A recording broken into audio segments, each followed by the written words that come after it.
Good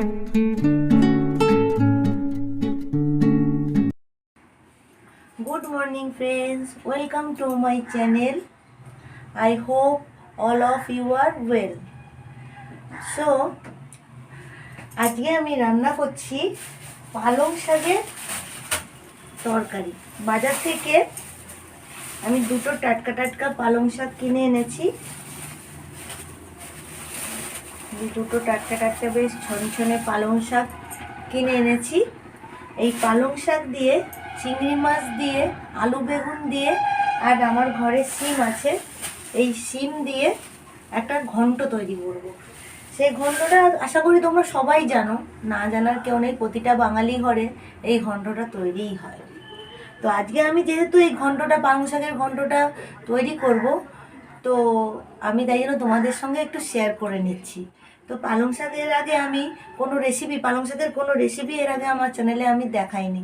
তাই আজকে যেহেতু পালং শাক দিয়ে, শীতকালের পালং শাক দিয়ে একটা ঘন্ট তৈরি করব, তো তাই জন্য তোমাদেরকে আমি দেখাচ্ছি। ও কচুও দেবো, কিন্তু কচুটা মাস্ট, কচু না পড়লে পালং শাকের ঘন্টটা ভালো হয় না। তো তোমরা দেখতে থাকো। আর আমি এগুলো একটু পরিষ্কার পরিচ্ছন্ন করে কেটে নিই।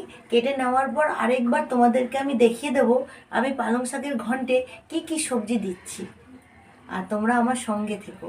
আর অবশ্যই আমাকে ভালো লাগলে, বিশেষ করে আমাকে তোমাদের যদি ভালো লাগে আর আমার রান্না তোমার যদি ভালো লাগে, তাহলে একটা লাইক করতে তোমরা কোনো দিনই ভুলবে না। আর বেশি বেশি করে ফ্রেন্ডস, ফ্যামিলি সবার সঙ্গে আমার চ্যানেলটাকে শেয়ার করবে। আর সাবস্ক্রাইব তো অবশ্যই করবে। তোমরা যদি পাশে না থাকো আমি বড় হতে পারবো না, আমার চ্যানেলটাকে বড় করতে পারবো না। তোমরা প্লিজ দয়া করে আমার চ্যানেলটাকে একটু শেয়ার করো, সাবস্ক্রাইব করো, আমাকে একটু উপরের দিকে তোলো।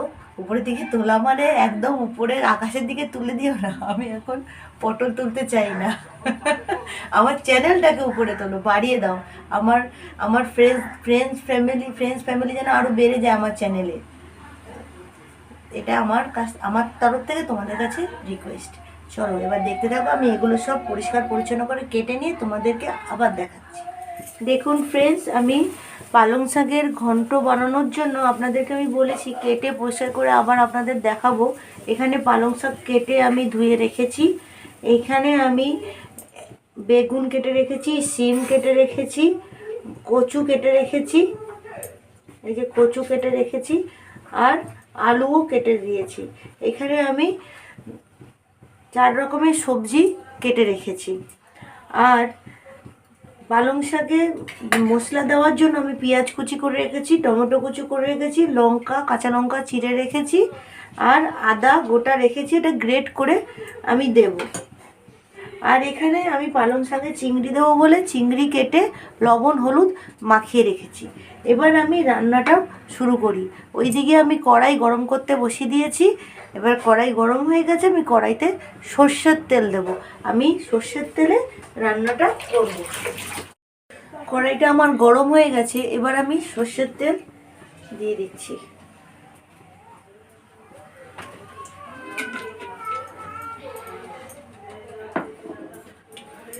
ফোড়নও দেব 5 ফোড়ন।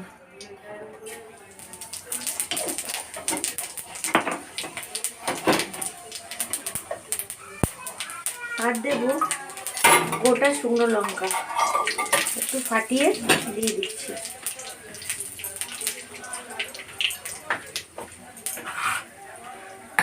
ফোড়নটা আমার ভাজা ভাজা হয়ে গেছে। এই সময় যে আমি পেঁয়াজ কুচি করে রেখেছিলাম সেটা দিয়ে দেবো।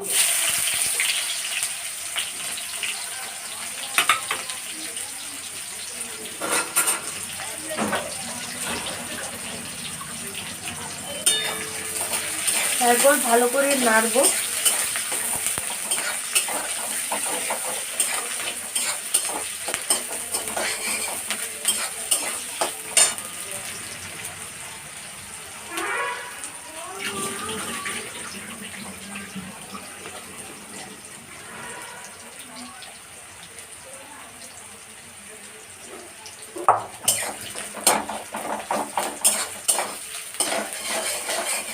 একটু ভাজা ভাজা হয়ে এসছে পেঁয়াজটা। এবার আমি এই যে সবজিগুলো, 4 রকমের সবজি, শিম, বেগুন, আলু আর কচু যে কেটে রেখেছিলাম, সেই 4 রকমের সবজিটা আমি দিয়ে দেবো।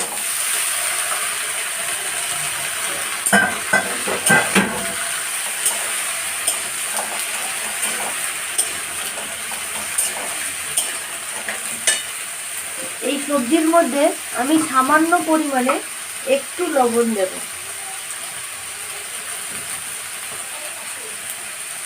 পরে আমি লবণ দেব, আমি এখন সামান্য লবণ দিচ্ছি।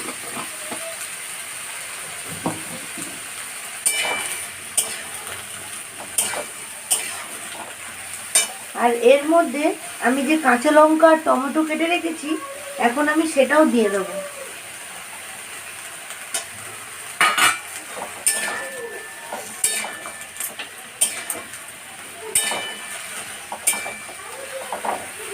এবার আমি ঢাকা দিয়ে হাই ফ্লেমে এটাকে ভেজে নেব।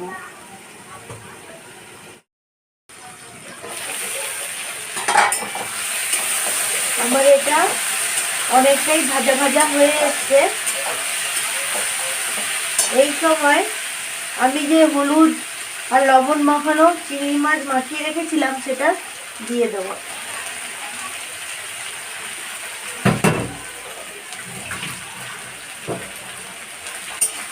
আবার একটু ভালো করে নেড়ে নেব। আপনারা কিন্তু এই চিংড়ি মাছটা ভেজে তুলে রাখতে পারেন, তাহলে আগে ভেজে নিয়ে তুলে রাখবেন। আর আমি যেহেতু আগে ভেজে নিয়ে তুলবো না বলে আমি সবজির সঙ্গে দিয়ে দিলাম।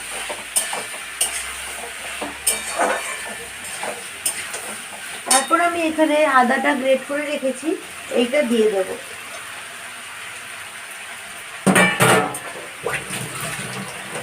তারপর আমি এর মধ্যে কিছু গুঁড়ো মশলা মেশাচ্ছি, আপনারা দেখতে থাকুন। এখানে আমি জিরে গুঁড়ো দিচ্ছি,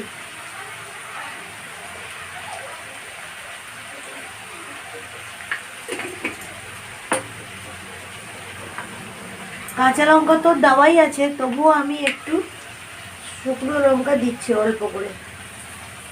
আপনারা না চাইলে নাই দেবেন, আমি দিচ্ছি। এটা আমার মতো করে আমি পালং শাকের ঘন্টটা তৈরি করছি। তারপর দিচ্ছি হলুদ গুঁড়ো,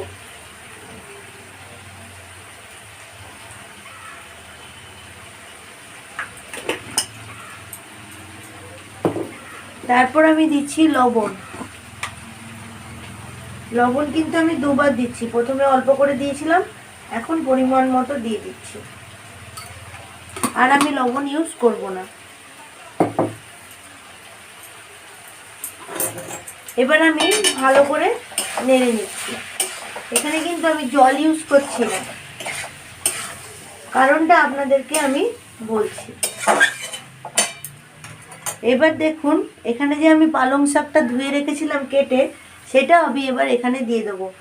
আর পালং শাকের থেকে অনেকটাই জল বেরাবে ঢাকা দিলে, তাই জন্য আমি এখন কোনো জল ইউজ করছি না, আর করবও না জল।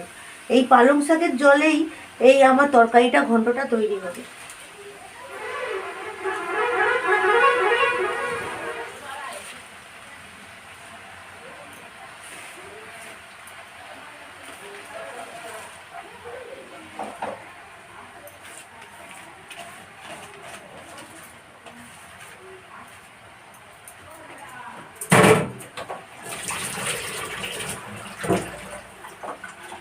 একটু নেড়ে আমি এটাকে ঢাকা দিয়ে রেখে দেব। এখন মনে হচ্ছে এক কড়াই পালং শাক যখন ঢাকা দিয়ে রেখে দেব, তারপরে যখন পালং শাকটা একটু নরম হয়ে যাবে তখন দেখবেন একটুখানি হয়ে যাবে। এখন আমি নাড়বো না, সেরকম কিছু করবো না, একটু ঢাকা দিয়ে রেখে দেব। এটা হতে থাক, আবার আমি আপনাদেরকে দেখাচ্ছি। দেখুন কি বলেছিলাম, অনেকটা পালং শাক দেখাচ্ছিল তখন, এখন দেখুন পালং শাকটা নরম হয়ে ওইটুকু হয়ে গেছে। আর আমি এক ফোঁটা জল দিইনি, পালং শাক থেকে কত জল বেরিয়েছে দেখুন। এই দেখুন, দেখতে পাচ্ছেন জল? বুঝতে পারছেন কিনা জানি না, এই যে দেখুন জল। এখানে একদমই জল দিতে লাগে না। এবার আমি পালং শাকগুলো একটু খুন্তি দিয়ে ঘেটে ঘেটে দেব।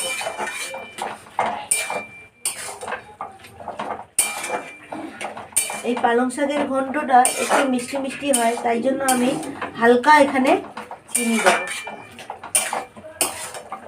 একটু চিনি না দিলে টেস্ট ব্যালেন্স হবে না, ভালো লাগবে না খেতে।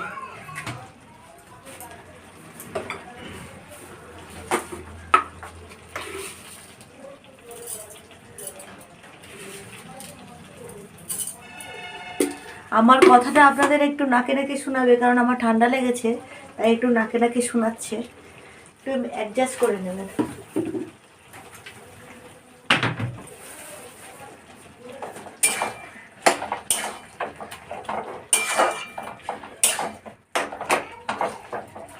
আমার সবজিগুলো সিদ্ধ সিদ্ধ হয়ে এসছে। এবার আমি আর লো ফ্লেমে রাখবো না, হাই ফ্লেমে ঢাকা দিয়ে একে ভালো মতো কষিয়ে নেবো।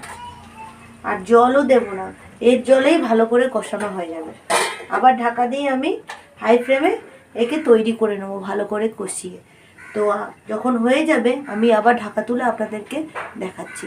আর এর মধ্যে আর কোনো আমি মশলা দেব না, যা দেওয়ার আমি দিয়ে দিয়েছি। এবার শুধু তৈরি হওয়ার পালা। দেখুন এটা আমার হয়ে এসেছে, একদম জল শুকিয়ে গেছে, আমাকে এক্সট্রা করে একদম আমার জল দিতে হয়নি। এবার আমি এটা বাটিতে সার্ভ করে আপনাদেরকে দেখাচ্ছি। তো আমার পালং শাকের ঘন্টটা একদম রেডি হয়ে গেছে। এটা খুবই সাধারণ রান্না, কিন্তু অসাধারণ টেস্ট। তো আমার এই রেসিপিটা আপনাদের ভালো লাগলে অবশ্যই একটা লাইক করবেন, আর বেশি বেশি করে ফ্রেন্ডস ফ্যামিলির সঙ্গে শেয়ার করবেন, আর সাবস্ক্রাইব তো অবশ্যই করবেন।